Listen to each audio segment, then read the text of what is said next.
खान साहब जिन हालात में जेल में हैं पिछले 9 महीने से, वो तो आप सबको मेरा ख्याल पता है। मुझे नहीं पता कि आप में से कितने लोगों ने उनको विज़िट किया है और एक्चुअली देखा है जिन हालात में उनको रखा गया है। लेकिन वो मर्द मुजाहिद स्टेडफस्ट रहा है, डटा हुआ था, डटा हुआ है, और उसने किसी किस्म की कोई फैसिलिटी जो है वो इनसे डिमांड नहीं की है। कोई उसके प्लेटलेट स्लो नहीं हुए, कोई उसके बैक में दर्द नहीं हुई, कोई और कोई प्रॉब्लम नहीं हुआ। लेकिन उनको जो बेसिक उनका राइट है facilities as a prisoner, particularly a prisoner of conscience, वो भी उनको फैसिलिटीज़ जो हैं वो नहीं दी जा रही। जी आवाज़ ऊंची कर। अच्छा जी, अच्छा, आहिस्ता आहिस्ता खुद ब खुद हो जाएगी, थोड़ा सा सब्र कर लें। वैसे मैं कोशिश करता हूँ कि तो जो उनका राइट भी है एज ए प्रिजनर, वो भी उनको राइट्स जो है ना वो डिनाई किए जा रहे हैं, पर्टिकुलरली मेडिकल जो उनके नीड्स हैं। उनकी बेगम साहबा के साथ उनका केस जो है, आपको पता है कि 2.25 महीने इन्होंने उनका मेडिकल टेस्ट नहीं होने दिया। खान साहब के बारे में पता चला कि उनके रूटीन में रेगुलर मेडिकल टेस्ट होते हैं और वो हमेशा शौकत खानम हॉस्पिटल से कराते रहे हैं, लेकिन पिछले 15-20 दिन से रिक्वेस्ट कर रहे हैं लगातार, लेकिन वो उसकी इजाज़त नहीं दे रहे। अब इसके पीछे क्या फैक्टर्स कार फरमा हैं, वो इंसान का दिमाग अगर आप उसको if you let it go तो वो बहुत कुछ जहन में आता है, लेकिन मैं नहीं चाहूँगा कि मैं प्रेमेच्योर बेसिस के ऊपर उसको एक्सप्रेस करूँ। लेकिन पिछले 3-4 दिन में जो हालात बनाए गए हैं अडयाला जेल में और उसके इर्द गिर्द, वो मैं ज़रूर मेंशन करूँगा आपसे। रात के 12 बजे उनके सिक्योरिटी गार्ड्स को समरली जो है वो चेंज किया गया है। ये 2 दिन पहले की बात है। जो उनके पास 7 गार्ड काम करते थे वो उनको चेंज किया गया है, सिक्योरिटी के पर्सनल को भी चेंज कर दिया गया है। और सिक्योरिटी क्लैंप डाउन जो है वो भी उसके साथ इन्होंने इम्पोज किया है, जिसकी बेसिस के ऊपर जो लॉयर्स की मीटिंग्स उनके साथ थी उनको भी बंद कर दिया है। और लग ये रहा है कि हफ्ते में एक दफ़ा जो पॉलिटिकल लीडरशिप की उनके साथ मीटिंग होती है एवरी थर्सडे, वो भी कल नहीं हो पाएगी। और आज स्पेसिफिक चीज़ें जो हुई हैं वो अलकादर ट्रस्ट केस की जो समाअत जो थी अडयाला जेल के अंदर, उसको कैंसिल कर दिया गया है। साइफर केस की इस्लामाबाद हाई कोर्ट के अंदर समाअत थी, उसको कैंसिल कर दिया गया है। तोशाखाना केस जो है, ये चौथा केस जो कि रजिस्टर किया है खान साहब के ख़िलाफ़, उसकी समाअत जो है वो भी मुलतवी कर दी गई है। और इद्दत वाले केस में वकील एज़ ऑलवेज़ भाग गया है। और सुना तो ये था, देखा तो ये था, 2 वकला इंतहाई मोहतरम वकला मेरे लेफ़्ट और राइट के ऊपर बैठे हुए हैं कि ये रिस्पॉन्सिबिलिटी वकील की होती है कि वो अदालत में जाके अपना केस प्रेजेंट करता है, अपने आर्गूमेंट्स देता है और उसकी कोशिश होती है कि जल्दी से जल्दी जो रिज़ल्ट जो है वो हो। लेकिन यहाँ नज़र ये आ रहा है कि जो अदालत है वो वकील के पीछे भाग रही है और कह रही है जी कि उसको रिक्वेस्ट करें, उससे ये करें, अर्ज़ करें। वो सुना है कि वो मुल्क से ही बाहर चला गया, वो उनका जो कुरैशी है ना नाम उसका, हाँ अब्बासी साहब, वो मुल्क से बाहर है।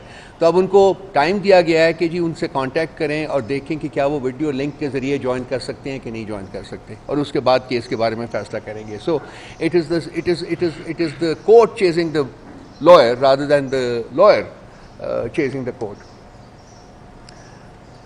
और ये सारा कुछ हुआ है कल के बाद, जबकि सुप्रीम कोर्ट ने खान साहब को ऑर्डर किया है कि खान साहब को वीडियो लिंक के ज़रिए पेश किया जाए।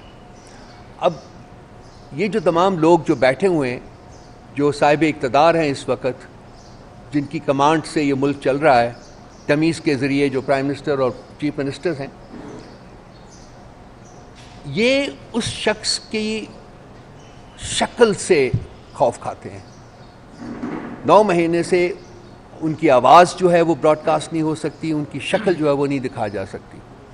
और अब जबकि एक पॉसिबिलिटी क्रिएट हो रही थी कि वो वीडियो लिंक के ज़रिए अपीयर होंगे कोर्ट के सामने और अपनी जो स्टेटमेंट है या अपने जो आर्ग्यूमेंट्स हैं वो प्रेजेंट करेंगे, तो ये एक सिक्योरिटी का बहाना बना के जो असल इनका निशाना लगता है वो ये है कि कल खान साहब की जो अपीयरेंस है वीडियो लिंक के ज़रिए उसको सैबोटाज किया गया।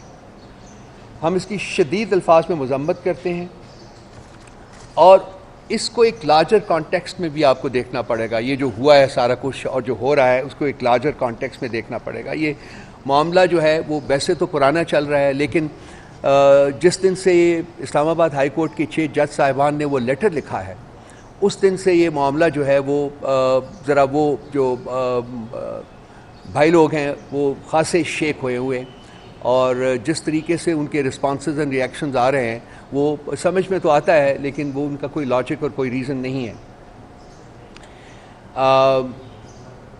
उस लेटर के सुप्रीम जुडिशल काउंसिल के को जो लेटर लिखा गया था उसके ऊपर भी आपने चीफ जस्टिस साहब का जो कॉन्डक्ट था वो देखा था कि किस तरीके से वो लोग जो कि इम्प्लिकेटेड थे उस लेटर में उन्हीं को सारी अथॉरिटी दे दी गई थी, तफवीज़ कर दी गई। मैं पहले से बात कर चुका हूँ, मैं और ज़्यादा दोबारा नहीं इसको रिपीट करूँगा।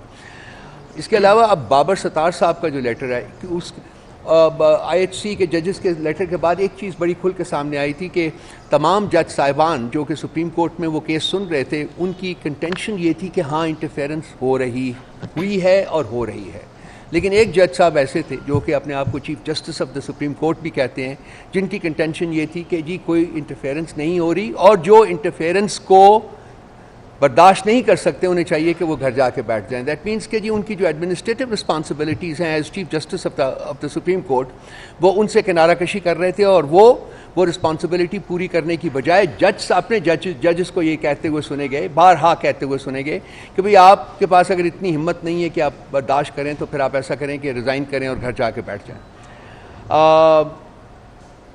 उसके बाद ये बाबर सत्तार साहब का लेटर जो 3 दिन पहले गया है जिसमें उन्होंने रीइटरेट किया है, बल्कि एक इंस्टेंस उन्होंने बताया है कि ये जो audio and video leaks case जो सुना जा रहा है उसके कॉन्टेक्स्ट में, और ये बाय द वे बड़ा सेंसिटिव केस है भाई लोगों के लिए, इसलिए कि सारा जो है it can be trace back to them, और किसी के पास ये इतनी टेक्निकल एक्यूमेंट और टेक्निकल फैसिलिटीज़ नहीं है कि वो इस किस्म के कैमरेज ऐसी जगहों के ऊपर नस्ब करें जहाँ के ये नस्ब किए गए हैं, और वो सारी ऑडियोज़ एंड वीडियो लीक्स जो हैं वो बनी हैं और वो बाहर भी आई हैं। तो इसलिए वो बहुत सेंसिटिव है इस मसले के ऊपर। तो उनको हुक्म सादर किया गया था, थ्रेटन किया गया था कि आप इससे बैकआउट करें, इस केस को आगे ना बढ़ाएं। बाबर सत्तार साहब, the honourable man and the brave person that he is, instead of banking of उन्होंने वो लेटर की शक्ल में chief justice of the high court को इरसाल कर दिया है कि ये देखिए ये मेरे साथ ये हो रहा है। अब उसके ऊपर एक भौचाल आ गया, प्रेस कॉन्फ्रेंस के ऊपर प्रेस कॉन्फ्रेंस हो रही है और सब लोग जो हैं वो दिफा कर रहे हैं और अपोज कर रहे हैं बाबर सत्तार साहब को, बल्कि यहाँ तक कह रहे हैं कि जी उनका जो कॉन्टेंट्स हैं उनके लेटर के वो झूठ, वो सच नहीं है। रादर दैन कि आप ऐसी सिचुएशन में जो एक सिविलाइज्ड और एक ऑर्डरली सोसाइटी होती है उसमें ये होता है कि उसकी तहकीकात ऑर्डर की जाती हैं ताकि सच और झूठ जो है वो सामने आ सके, और उसके बाद फिर आगे बढ़ा जाता है। ये उस स्टेप को परस्यू करने की बजाय पहले से ही बाबर सत्तार साहब को झूठा करार देने की कोशिश कर रहे हैं, बिल्कुल वैसे ही जैसे जनाब chief justice of the Supreme court साहब ने 2 या 3 दिन पहले प्रोसीडिंग्स हो रही थी तो उसके दरमियान उन्हें आउट ऑफ द ब्लू कहा जी कि जो जैसे कमिश्नर साहब ने झूठ बोला था। अब आप सब सारे दोस्त यहाँ बैठे हुए हैं, मुझे बताइए कि क्या कमिश्नर साहब की स्टेटमेंट जब उन्होंने दी थी उसके बाद कमिश्नर साहब कहाँ हैं? क्या वो पब्लिक लाइफ में हैं या गायब कर दिए गए हैं? 2 महीने से ज़्यादा हो गए गायब किए गए हैं, किडनैप हुए हैं। क्या उनके साथ बीत रही है मुझे नहीं पता, आई एम श्योर कि आपको भी नहीं पता होगा। अच्छा, उसको याद दें कि जी उसकी स्टेटमेंट की भी तहकीकात करें। On the face of it उनको कह रहे हैं जी कि वो झूठ बोल रहे हैं। अब किसी चीफ जस्टिस के ओहदे तक पहुंचे हुए शख्स से इस किस्म की गुफ्तगू की आप उम्मीद नहीं करते हैं कि वो बग़ैर तहकीक के, बग़ैर इन्वेस्टिगेशन के किसी भी शख्स को झूठा करार दे दे, ख़ासकर एक ऐसा शख्स जितने इतनी सीरियस किस्म के एलिगेशंस जो हैं वो रियासत के साहिब इक़्तिदार लोगों के ऊपर लगाए हों। तो ये एक माइंडसेट है जो कि आपके सामने आ रहा है। इसके बाद मोहसिन अख्तर कियानी साहब की स्टेटमेंट आई और उन्होंने फरमाया इस्लामाबाद हाई कोर्ट से दरवाजे और चीज़ें तोड़कर एक आदमी उठाकर ले गए, जो कुछ इस हाई कोर्ट के अंदर हुआ हम तो उसकी भी इंक्वायरी नहीं करा सकते। सिटिंग जज साहब। इसके बाद जस्टिस तारिक मोहम्मद जहांगीरी साहब की स्टेटमेंट आई। उन्होंने फरमाया, और ये बहुत सुनने वाली स्टेटमेंट है, आप जज बनते हैं इज्जत के लिए, वरना जजेस को कोई आज़ादी हासिल नहीं। यहाँ हर चीज़ जजेस की मैनेज हो रही है, रिकॉर्ड हो रही है। जजेस कैदी बने हुए हैं।